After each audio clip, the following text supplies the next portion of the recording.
Hello, back again. Just thought we'd drop in today and have a bit of a chat around, I guess, a bit of retailing 101, or not even retailing really, to be honest. It's pertinent to both product and service-based businesses. Yeah, so a bit of small business, sales and marketing 101. Yeah. It's probably better. It's actually a bit of a spin-off from some marketing. I think it used to be called, when I was at university, it was like the 7 Ps of marketing. But it's evolved somewhat since then. But we sort of think that this is relevant to anyone that wants to review their business, anyone that's about to launch a new product. Or relaunch their business. If you're looking at bringing out a new product or a new service offering, or adding, expanding that to what you've already got, or a brand new business who is just currently in market research phase, that's about to launch, we think this is really pertinent to you as well. Definitely. So, without further ado. Want me to go first? Okay, so we kind of think the number one thing is you need to know if you've got the right product. So I guess there's probably an argument to say that there's been a bit of demand for this product out there.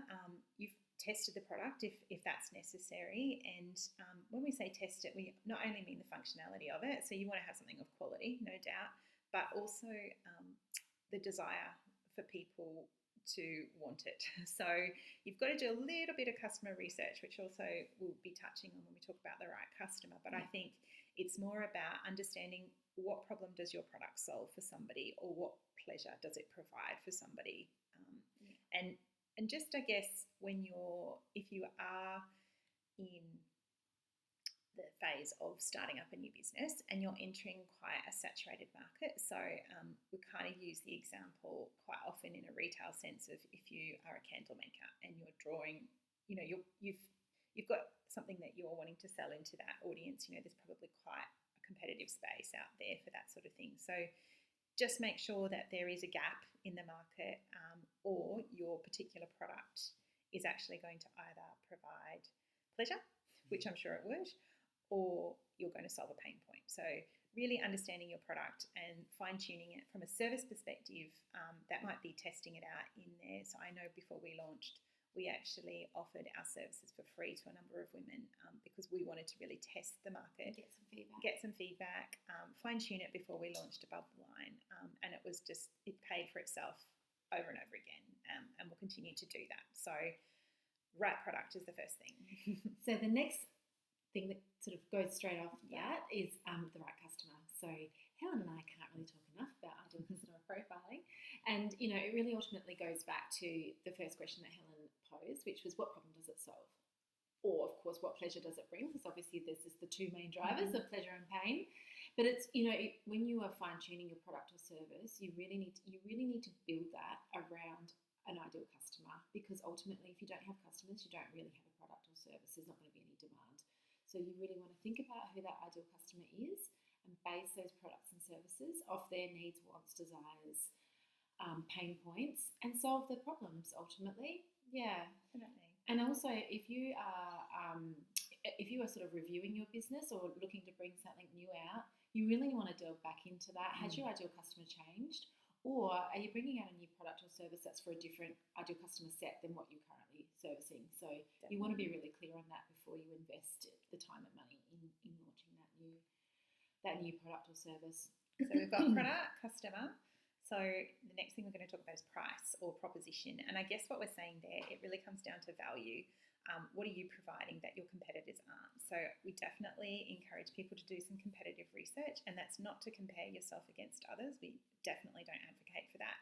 But you do need to understand who else is out there in the marketplace, what they're providing, what their pricing is, and what their unique selling proposition is, so that you can actually formulate your own. So at the end of the day, most purchasing decisions aren't actually made on price. They're actually made on value.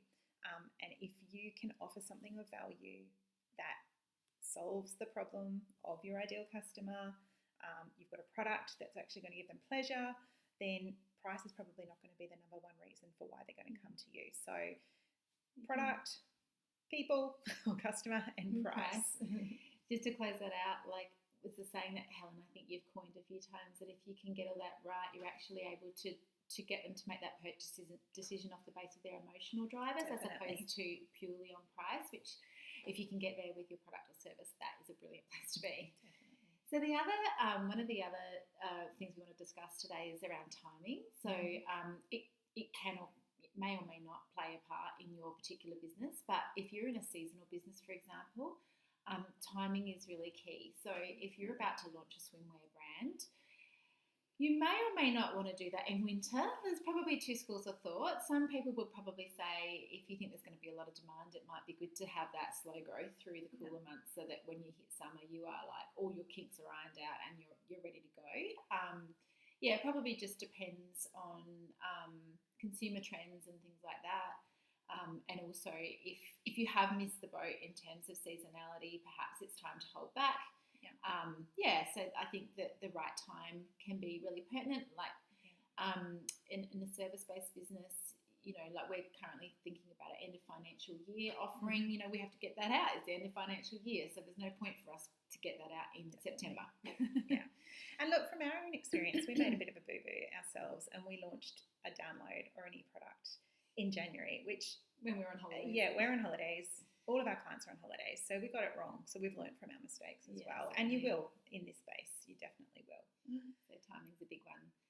And the last one, I think, not the last one, the second last one, is about having the right marketing strategy. So Jack's mentioned understanding who your ideal client is, and that is so important because the number one thing we want to also find out from them there is where they're hanging out and where you need to talk to them. So gone are the days where we think you should just spray every type of marketing.